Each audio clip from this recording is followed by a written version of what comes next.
कहते हैं तारीख हमेशा अपने को दोहराती है, लेकिन कांग्रेस की सियासत की तारीख चंद महीनों बाद अपने को राजस्थान में इस कदर दोहराएगी, इसकी सुगबुगाहट काफी समय से चल रही थी। पार्टी के युवा तुर्कों का सिलसिलेवार ढंग से नाराज होकर अलविदा कहने का दौर लगातार जारी है। लेकिन मध्य प्रदेश के श्रीमंत सिंधिया और राजस्थान के आला नेता सचिन पायलट का कांग्रेस से पटाशेप की कहानी काफी मिलती जुलती है। दोनों को उनके खास जिगरी दोस्त ने समय पर पीठ दिखा दी और उन्हें अपमान के घूंट पीने पड़े, और कमोवेश उन्हें मजबूर करने वालों में भी काफी समानता है। पूरे हिंदुस्तान में जाकर कांग्रेस और आंदोलन को खड़ा करें, एकत्रित करें। वर्तमान में जो स्थिति कांग्रेस पार्टी में है, वो कांग्रेस पार्टी आज नहीं रही।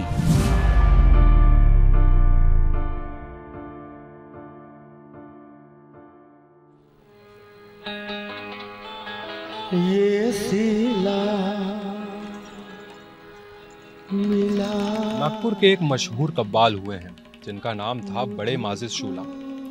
यूं तो उनकी कई कव्वालियां मशहूर हैं, लेकिन जो सबसे ज्यादा मकबूल हुई उसके बोल थे, ये सिला मिला है मुझको तेरी दोस्ती के पीछे। अब जब राजस्थान कांग्रेस के मुखिया सचिन पायलट की कांग्रेस से क्रैश लैंडिंग हो चुकी है, तो इस कव्वाली का मुखड़ा कमोवेश साल 2018 से उन तीन दोस्तों के इर्द गिर्द घूमता दिखाई देता है, जिनका नाम है ज्योतिरादित्य सिंधिया, सचिन पायलट और राहुल गांधी। तेरी दोस्ती के पीछे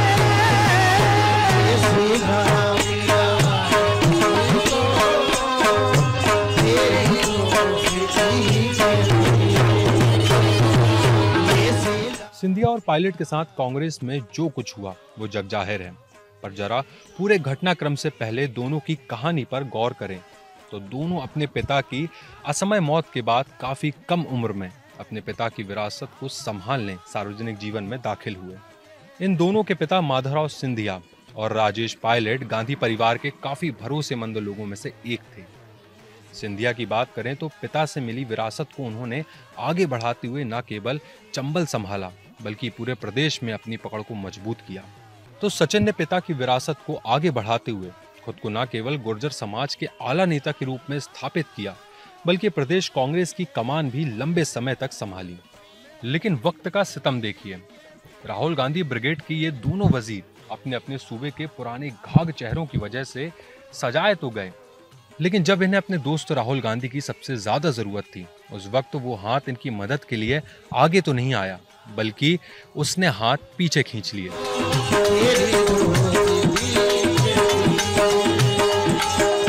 ये विचारधारा की लड़ाई है, क्लियर कट, ठीक है।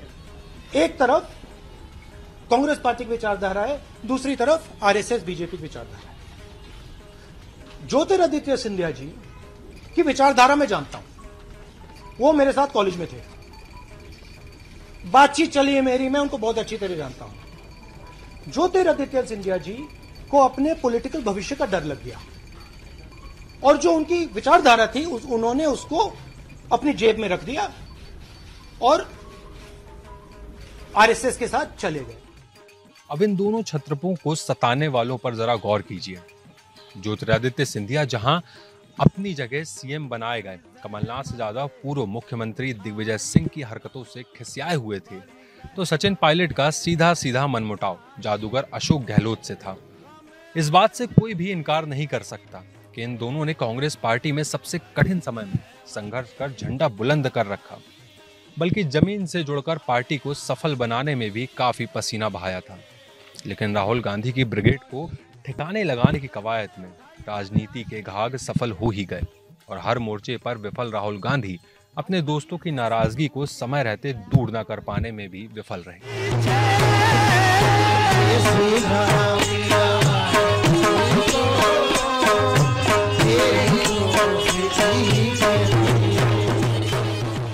भविष्य का तो पता नहीं, लेकिन ये तीनों दोस्त अलगाव के बाद भी दोस्ती की लाज को रखे हुए हैं।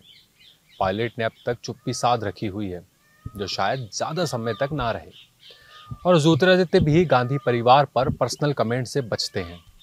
बीते कुछ माह में उन पुराने दोस्तों के बीच अब सिर्फ यही अच्छा बचा हुआ है शायद।